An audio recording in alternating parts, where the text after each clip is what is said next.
Welcome students, आपका मेरे channel science classes by doctor Kumkum Saxena में बहुत स्वागत है। और आज मैं आपको बताने जा रही हूँ अस्थियों की रचना। जो हमारे शरीर में अस्थियाँ पाई जाती हैं, हड्डियाँ जिनको कहते हैं, आप जानते ही होंगे कि हमारे शरीर के में कुल 206 हड्डियाँ होती हैं इंसान की, और उसके बिना हमारा जीवन जो है हम खड़े रह नहीं पाते हैं। जो कंकाल होता है वो अस्थियों का ही बना हुआ होता है। अगर अस्थियाँ ना हो तो मनुष्य एक मांस का लोथड़ा होगा, वो खड़ा हो नहीं पाएगा। उच्च स्तरीय कशेरुकी का ये अस्थि जो है मुख्य भाग है, मुख्य अंतकंकाल बनाता है, जो हमें खड़े होने, चलने फिरने तथा अन्य कार्य करने की क्षमता प्रदान करता है। तो अस्थि की रचना, इससे पहले आपको उपास्थि की रचना बताई गई थी, अब आज मैं आपको अस्थि की रचना बताने जा रही हूँ। ये भी क्या है अस्थि? ये भी ऊतक ही है, जो उच्च कशेरुकी प्राणियों का, जैसे हम लोग हैं, बंदर है, बिल्ली है और अन्य वर्टिब्रेट्स जो हैं, सबका क्या बनाता है? अंतःकंकाल ये बनाता है। और ये शरीर को निश्चित आकृति प्रदान करता है तथा मांसपेशियों का आधार स्थल होता है। मांसपेशियां कहाँ लगी होती हैं? अस्थियों पर लगी होती हैं। अगर अस्थियां ना हो तो मांसपेशियों को लगने के लिए कोई जगह नहीं मिलेगी। ये कैसे बनती हैं? ये भ्रूण में मध्य जनन स्तर की कोशिकाएं क्या करती हैं? अस्थि का निर्माण करती हैं। मध्य जनन स्तर की कोशिकाओं द्वारा भ्रूण में इनका निर्माण होता है और इनमें विभाजन की क्षमता अस्थि में नहीं पाई जाती है। ये बढ़ नहीं सकती। जब कभी आपने देखा होगा कि किसी जगह की, शरीर के किसी हिस्से की हड्डी टूट गई तो बदली तो जाती है, लेकिन वो अपने आप जो ग्रो नहीं करती है।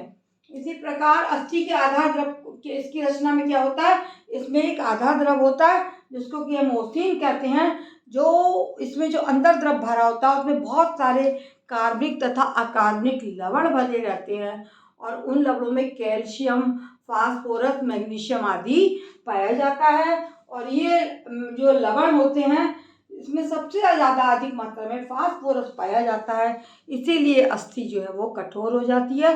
सबसे कठोर भाग शरीर के क्या होता है? अस्थि ही होता है। हमारे बाकी अंग जो हैं वो कोमल होते हैं, लेकिन अस्थि जो है वो बहुत ही कठोर होती है और सबके शरीर में पाई जाती है, तभी मनुष्य जो है खड़ा रह पाता है।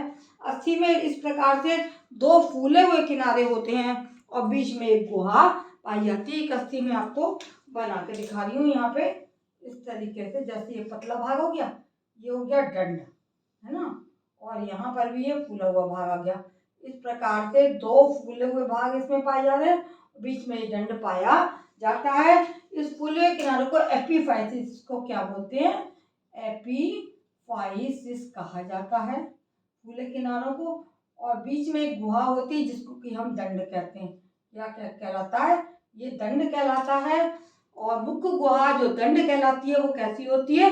वो खोखली होती है, जिससे कि मज्जा गुहा भी। दंड को हम क्या बोलते हैं? इसको हम मज्जा गुहा भी कहते हैं। इसको हम बोलते हैं मज्जा गुहा।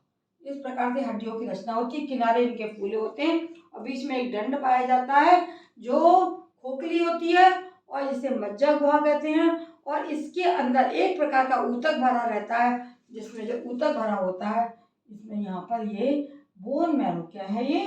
बोन मैरो कहलाती है। बोन मैरो भरी रहती है। आपने सुना होगा कि अगर बोन मैरो खत्म हो जाए तो हमारे शरीर में लाल रक्त कणिकाओं का निर्माण नहीं होता है, ब्लड जो है वो कम हो जाता है। और इस यही बोन मैरो जो है वो क्या करती है? वो लाल रुधिर कणिकाओं का जो है वो निर्माण इस बोन मैरो में ही होता है।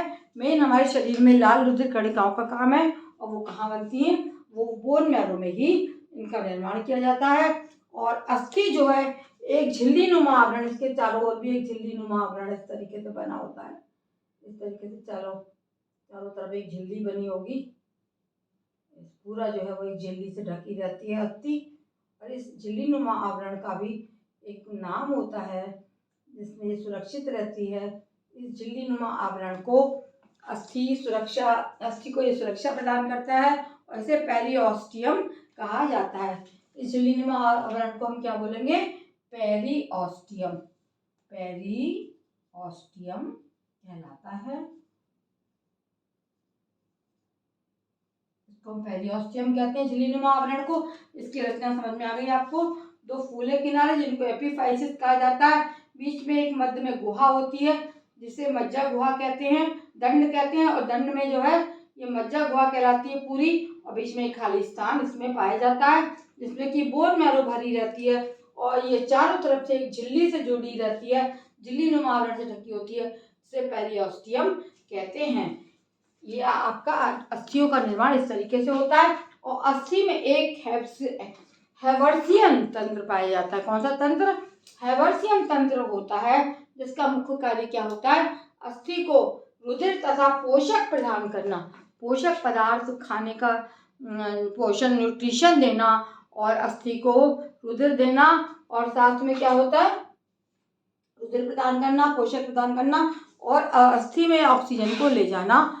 इस प्रकार से ये आपको मैंने बताई अस्थि की संरचना। मेरे चैनल को बच्चों आप पसंद करते हैं, लाइक करें, शेयर करें, और जिन्होंने अगर सब्सक्राइब ना करा हो तो वो सब्सक्राइब करें तथा अपने दोस्तों को बताएं, क्योंकि ये मेरी ऑनलाइन फ्री क्लासेस है, केवल आपको देखना है। अगले उसमें मैं आपको बताऊंगी अस्थि और उपास्थि में क्या अंतर पाया जाता है। मेरे चैनल को देखने के लिए धन्यवाद।